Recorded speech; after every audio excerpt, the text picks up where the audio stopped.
Eh bien, nous sommes heureux de recevoir Gilda Bourdet pour notre émission Orbe Sciences Frontières.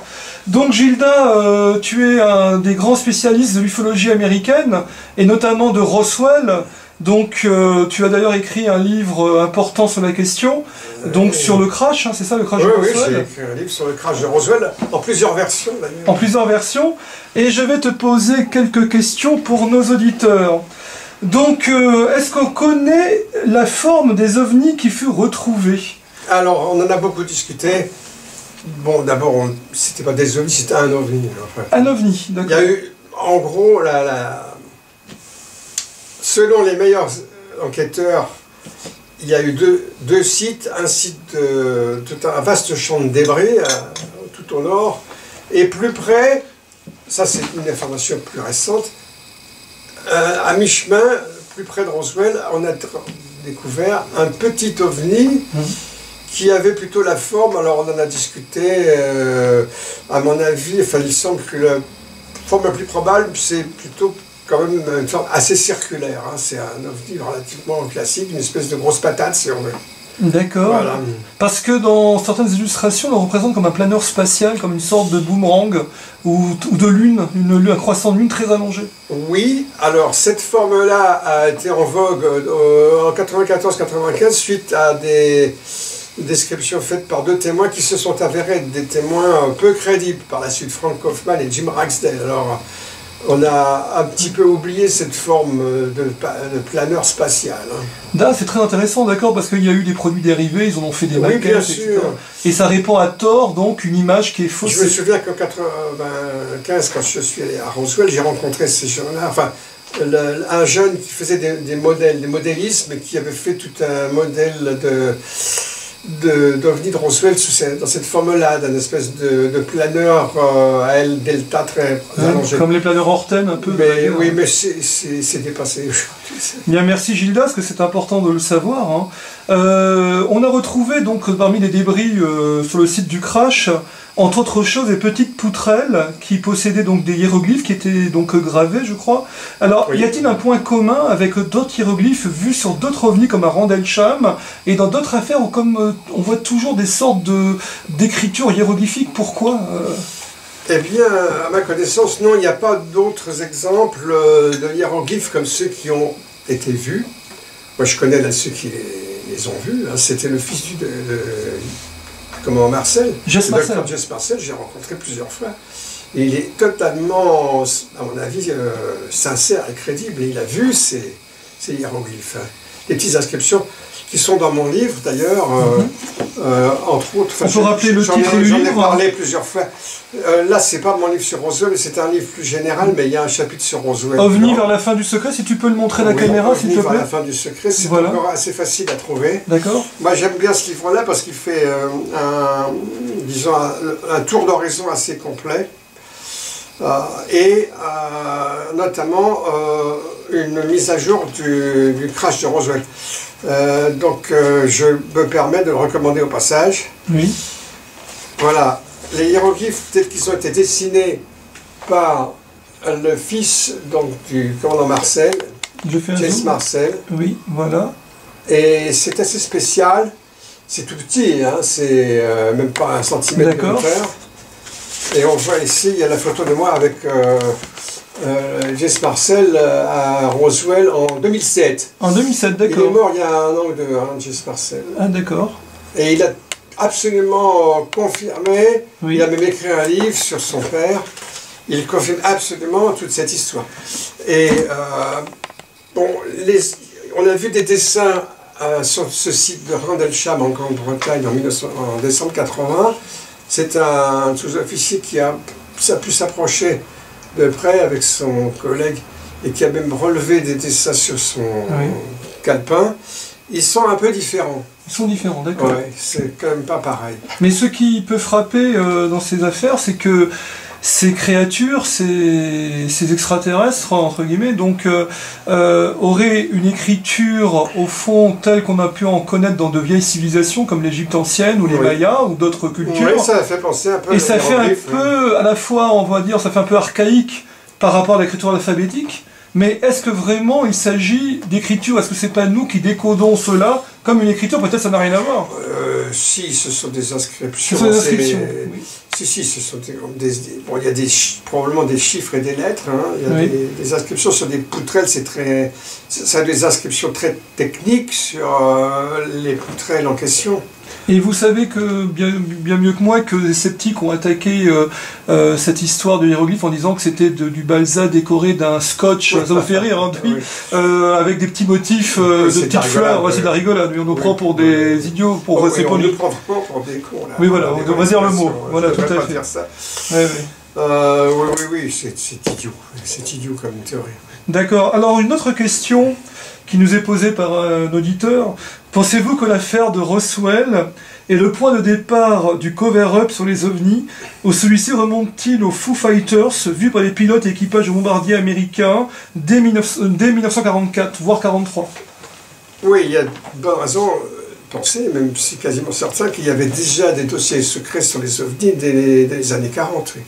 Alors là, ça ouvre tout un champ de discussion parce qu'il y a plein de documents qui sont apparus ces dernières années, les documents Majestic 12 qui racontent qu'on aurait trouvé des soucoupes dès 1942, qu'on aurait même trouvé des matières fissiles dedans, du plutonium et de l'uranium, et qu'on aurait fait des bombes atomiques avec... C'est la théorie du Jean-Gabriel Grélet et d'un Canadien qui est venu l'autre jour en France aussi.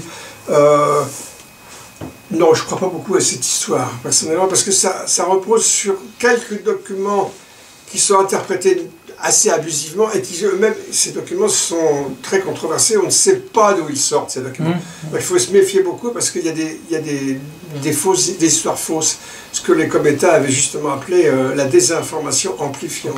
Voilà. C'est un peu le même schéma que ce fameux film de l'autopsie. Oui. On ne sait toujours pas ce que c'est, mais c'est très suspect. L'affaire Santilli, le film récent. Oui, voilà, qui avait été présenté en France par Jacques Pradel en 1995. 95, ça remonte déjà à quelques années. Ça remonte à quelques années. Presque 15 ans. Oui, ça fait oui, depuis que quelques livres sont parus sur l'affaire de Roswell, les autorités américaines n'ont pas cessé de canarder là-dessus. Il y a eu un premier bouquin énorme expliquant que c'était des histoires de ballons mogul.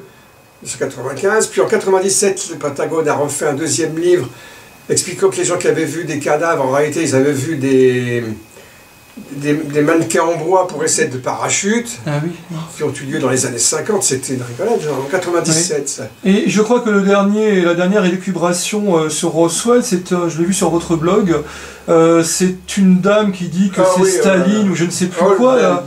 C'est quoi cette affaire encore? C'est un livre d'une journaliste américaine qui est paru il y a 2-3 ans et qui raconte une histoire complètement... C'est peut-être la plus loufoque de toutes. Oui, c'est loufoque. Hein, qui dit que... Voilà, alors, elle faisait un livre sur la zone 51 qui est paru, qui est encore toute une autre histoire. Et un vieil ingénieur de la zone 51 lui a raconté, dit-elle, ce qui s'était passé à Roswell. Et qu'en réalité, c'était un coup monté par Joseph Staline à l'époque, pour berner les Américains, pour les troubler. Et alors, c'était un planeur, planeur allemand Horten, qu'ils avaient utilisé, qui était bizarre. Et puis dedans, ils avaient mis des êtres un peu mal formés, des handicapés, qui avaient en plus de ça été trafiqués par le docteur Mengele, le tortionnaire voilà. d'Auschwitz. Oui. Voilà, elle a osé publier cela, alors ça a fait vraiment rire tout le monde. Quoi. Mais est-ce que tu penses, pardon, cette femme est téléguidée par quelqu'un ou c'est une initiative personnelle loufoque? Est-ce que derrière, il semblerait que cette jeune femme a avalé cette histoire, oui. racontée, manifestement bidon, racontée par un vieil ingénieur de la zone 51. Ah là là. C'est de la désinformation pure et simple. Alors, elle a tout avalé, elle a avalé l'appât, l'hameçon et la ligne, comme disent les Américains. Ouais. Eh bien, dis donc. Alors, je voudrais rebondir, on parlait d'ingénieurs sur la base 51, le fameux Bob Lazar, dont on parle encore aujourd'hui. Ouais. Alors, victime d'une manipulation, véritable ingénieur ou escroc? Peut-être un peu des trois, mon capitaine. Un peu des trois. Non, mais je crois qu'il y a une certaine sincérité chez le personnage, mais on lui a bourré le crâne. Parce que il a effectivement travaillé un peu sur la zone 51, oui. Mais à un poste subalterne. Oui. Et il est possible qu'on lui ait bourré le crâne parce qu'il raconte qu'on lui a montré des documents tout à fait extraordinaires. Oui, il déclare avoir travaillé sur un disque qui était dans un hangar. Un disque. Mais alors il raconte un truc qui est absolument pas crédible. Il raconte qu'il a pu ramener chez lui de l'élément 115 oui. qu'on n'a jamais réussi à isoler d'une façon stable, qui est un élément extrêmement fugace que l'on traque encore dans les super accélérateurs. Et lui, il a dit que c'est avec ce matériau-là qu'on propulsait les ovnis et qu'il avait pu en rapporter chez lui un petit morceau, que ça pèse très lourd, que cette couleur orange, etc. Enfin bref. D'accord. Une histoire à dormir debout. Alors, cet homme-là fait parler de lui dans les années 90. Aujourd'hui, qu'en est-il? Il a disparu? Il est plus... Non, il n'a pas disparu. On en reparle un peu de temps en temps. Mais en France, on n'entend plus tellement parler de lui, Bob Lazar. Hein. C'est aux États-Unis. Attendez, il se passe plein de choses sur cette planète. On n'entend pas parler en France. Eh oui, dommage. Ça dépend. Ça dépend. Heureusement, oui. Alors, une autre question. On parlait tout à l'heure de l'autopsie du vrai faux cadavre ou du faux vrai cadavre. Pouvez-vous nous parler des humanoïdes qui ont été retrouvés sur le lieu du crash? Combien étaient-ils? Leur taille? Est-ce qu'on connaît leur métabolisme? Est-ce qu'on connaît la nature de leur peau? Est-ce que c'était une peau de nature humaine? Leur sang, avait-il du sang? Voilà, donc des questions... ça fait beaucoup de questions. Voilà, questions multiples sur un seul sujet. Il y a des rapports d'autopsie confidentiels par des médecins qui sont restés toujours anonymes. Il y a eu un expert américain, un ufologue tout à fait réputé, qui s'appelait Leonard Stringfield, qui a fait pas moins de 6 brochures là-dessus. 6 brochures. Et il y a eu d'autres sources. Il a des témoignages qu'il a recueillis. Alors c'était des êtres de petite taille. Alors combien il y en avait, on ne sait pas exactement. 3, 4, 5 peut-être. Il y en avait un qui était peut-être un survivant par-dessus le marché, selon certains témoins. Il y a eu des débuts d'autopsie sur la base de Roswell, mais les cadavres sentaient tellement mauvais qu'ils ont été obligés d'arrêter s'ils n'en pouvaient plus. Et puis, on les a embarqués jusqu'à la base de Wright-Patterson, dans l'Ohio, où on a, selon de nombreux témoignages, recueilli beaucoup et stocké beaucoup de choses. OVNI écrasés, cadavres, matériaux divers et variés. C'est une histoire absolument fantastique dont qu'on ne connaît encore qu'un tout petit bout, en fait.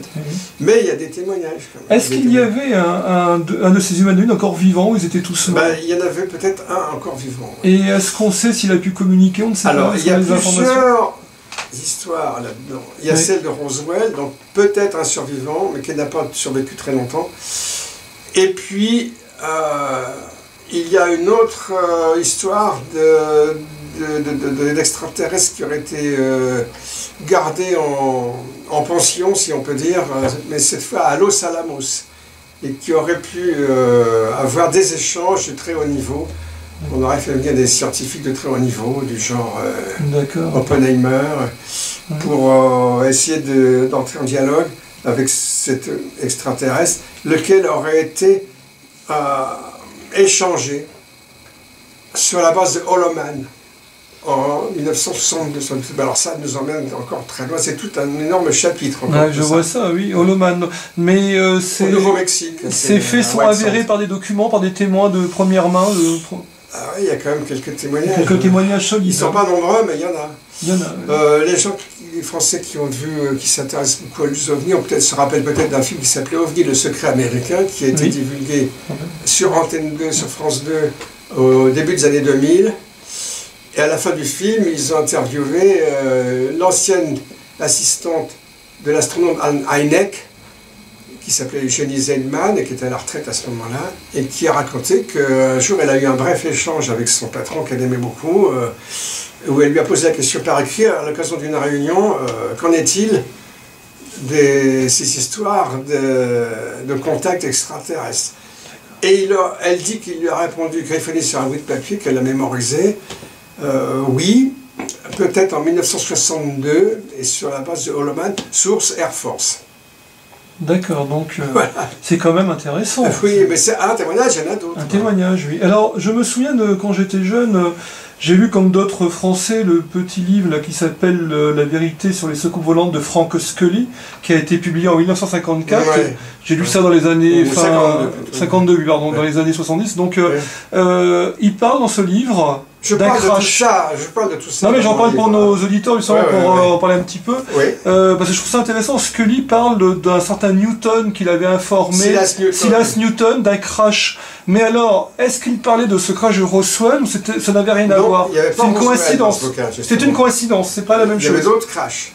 Mais il a de bonnes raisons de penser que c'était encore de la désinfo amplifiante. Oui. Et que pour que les gens ne regardent pas du côté de Roswell, on a raconté d'autres histoires.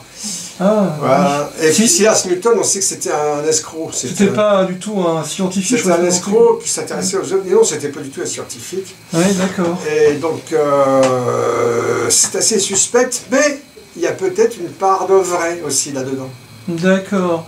Et aujourd'hui, donc en 2014, on en est où dans ce dossier de Roswell? Est-ce qu'il y a toujours aux États-Unis cette chape de plomb ou est-ce que ça bouge? Non, ça a bougé, notamment en 2007 et puis encore certaines années. Il y a eu des... Bon, on a évoqué tout à l'heure un livre complètement loufoque sur Roswell, avec les histoires de Staline et de Dr Mengele. Oui. Il y en a eu d'autres presque aussi loufoques, mais il y a quand même un mouvement d'intérêt qui se confirme avec les années. D'accord. Parce que chaque année, il y a une manifestation à Roswell, et puis on en reparle, et puis il y a quand même pas mal d'enquêteurs sérieux. Il y en a un, par exemple, à Roswell, qui était professeur de sciences à l'école militaire, au collège militaire de Roswell. Il y a un collège militaire, là, c'est marrant. Et lui, il a enquêté pour sa part, et il dit qu'il a retrouvé un petit fragment sur le terrain. Bon, il l'a fait étudier, mais il y a un fragment qui a disparu par la poste. Il a envoyé à Los Alamos, je suis un laboratoire comme ça, et puis ça a été perdu. Ouais. Comme d'habitude. Comme d'habitude. On perd les preuves. Oui, c'est ça. Voilà. Ah, c'est bien dommage. Alors, est-ce que vous pouvez nous parler un petit peu, alors c'est un peu l'aspect... pour les gens qui iraient à Roswell, la ville même, vous la connaissez, je crois que vous êtes allé à Roswell. Oui, cette petite ville, c'est grand, c'est une moyenne ville, c'est un petit village. Je suis allé la première fois. Vous pouvez nous en parler un petit peu? En 1947, c'était une toute petite ville. Oui. Qui avait peut-être, je sais pas moi, 10 ou 15 000 habitants, quelque chose comme ça, à tout casser. Et puis qui vivait surtout d'élevage, une ville paisible de l'Ouest américain. Pour la petite histoire, c'est dans cette région-là qu'a eu lieu la fameuse histoire de ce jeune bandit qui avait été tué pourchassé et tué par le shérif local, lequel shérif local avait ensuite été tué par un rancher local pour venger le bandit, qui était un bandit qu'on aimait bien parce qu'il prenait la défense des pauvres. C'est pas Butch Cassidy? Non, il y a deux histoires un peu proches. C'est pas Butch Cassidy, c'est... le nom m'échappe. Mais c'est amusant. Oui, c'est amusant. Ce qui est amusant, c'est que le fermier qui a tué le shérif, c'était un oncle du fermier Brazel qui a découvert les débris. De Mac Brazel. Qui a découvert les débris à Roswell en 1947. Ah, donc le Far West n'était pas loin. Là. Ah oui, on est en plein ouest, dans le milieu ouest, mais est-ce qu'à Roswell, il y a un musée sérieux de l'ufologie qui ne soit pas trop loufoque à conseiller aux visiteurs? Assez sérieux. Oui. Il y a même également un musée du Far West, justement, où on parle Et puis, Comment s'appelle ce musée? Vous avez le nom éventuellement? le Roswell Museum, je ne sais plus exactement. D'accord. Il y en a eu deux à un moment donné d'ailleurs. Oui. Mais si c'est valable, ça permet, on peut faire la visite si on est touriste et qu'on va dans la région et qu'on s'intéresse aux souvenirs, c'est une visite à faire. Oui, et une petite question par rapport à la ville de Roswell, puisqu'on parle toujours de Roswell. Alors ça a beaucoup grandi depuis. Mais ça a beaucoup grandi, hein. C'est combien d'habitants? Moi j'y suis en 95 et puis en 2007 ça avait beaucoup grandi. Une grande ville? Ah non, pas une grande ville, mais c'est au moins, je sais pas, 20-25 000 habitants, ça a grandi. Ça s'est étalé, ça s'est étoffé. Destin de toutes ces villes de grandir. Que voulais-je vous dire encore? Sur cette ville de Roswell, justement, par rapport au site du crash, je crois que c'est beaucoup plus éloigné. On parle toujours de Roswell, mais en réalité, c'était à plusieurs kilomètres de la ville, je crois. Alors, oui, j'hésite. C'est pas Roswell même, c'est pas la ville qui a reçu l'OVNI, on est bien d'accord. Le champ de débris, c'était à au moins 100 km au nord. Oui. Et le site découvert plus récemment du crash, mais c'est confidentiel. C'est confidentiel, oui, bien sûr. Parce que les fermiers propriétaires ne veulent surtout pas que les gens viennent piétiner leur terrain. Ils viendraient du monde entier voir, oui. Et c'est plus à mi-chemin, c'est vers 50 km nord de Roswell. D'accord. Vous vous souvenez certainement du livre du colonel Corso, Un jour après Roswell, livre controversé. Oui, controversé. Il affirme que de l'étude des éléments retrouvés à Roswell, des fragments ou de l'épave, on aurait inventé la fibre optique, le transistor. Qu'est-ce que vous pensez de ces assertions? Ben non, ça colle pas très bien, parce que le transistor, il était déjà inventé à ce moment-là. Ah, d'accord. Les premières études sur les transistors, ça remonte à la fin des années 30, début des années 40. Donc c'est une invention. Non, c'est une invention qu'on connaît encore bien l'historique de cette invention. Alors ce livre-là a été fait encore pour désinformer le public, malgré qu'il ait écrit sur son lit de mort pratiquement, c'est qu'on dit. Non, c'était avant. C'est exagéré. Moi, je l'ai rencontré, moi. Ah, vous l'avez rencontré à Saint-Marin. L'année de sa mort, il est mort 3 mois après. D'accord. En 98, je crois.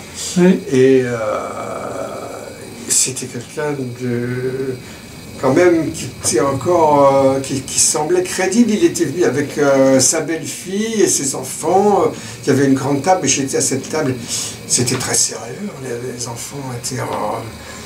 chemise blanche et cravate. D'accord. C'était un monsieur de la vieille école, le colonel Corso. Oui. Mais il a raconté un livre plein de choses tout à fait étonnantes. Pas tout seul. Il a coécrit avec un journaliste qui s'appelle Bill Burns, qui n'est pas tellement crédible.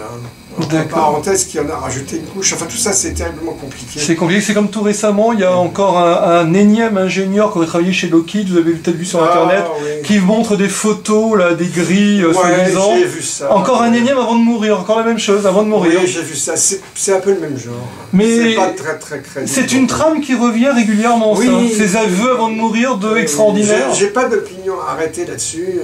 Moi, j'ai pris un peu la défense du colonel Corso à l'époque, parce qu'il se faisait étrier sur Internet, et on m'a engueulé, les ufologues sérieux type Kevin Randall et autres m'ont engueulé, parce que personne ne voulait croire en colonel Corso dans l'ufologie dite sérieuse. Dite sérieuse, oui. Et bon, j'ai rétro-pédalé un petit peu, j'ai dit oui, c'est vrai qu'il y a des trucs qui ne tiennent pas la route dans son histoire. Ah, c'est incroyable. Enfin, il y a un autre aspect de votre personne qui est tout à fait passionnante, c'est que vous êtes un peintre également. Je suis un petit peu peintre. Vous peignez, vous êtes vous avez écrit un livre sur l'art moderne. Sur l'art moderne. C'était mon premier livre, en fait. Votre premier ouvrage. Oui. Si je peux me permettre, d'où vous est venue cette passion pour la peinture? Comment c'est arrivé dans votre vie? C'est arrivé en même temps que le goût pour l'espace, pour la science-fiction, pour l'astronautique, l'aéronautique, tout ça, ça remonte à l'enfance. Oui. Quand j'étais petit, j'imaginais que je rêvais du monde où l'an 2000, avec des magnifiques fusées, où on irait visiter les autres planètes. On en est encore assez loin. Donc cette passion de la peinture vous donne, c'est un support onirique un peu, c'est une projection visionnaire du futur. Oui, j'imagine des paysages un peu fantastiques, des paysages de rêve, des choses comme ça. C'est étonnant. Et qu'est-ce que je voulais vous demander? Ah oui, à propos de la peinture, vous savez qu'il y a des peintres de la Renaissance qui auraient représenté des ovnis dans leurs tableaux, vous pensez quoi de ça? Alors là, c'est c'est très très discuté. Bon, Ces cercles qu'on voit, ces ellipses. Ouais, bon, alors il y a le portrait de la Vierge qui est connu de certains Ménardi, où on voit dans le fond des bergers qui voient une espèce de lumière. Oui. Et alors, il y a des gens qui disent que c'est un ovni.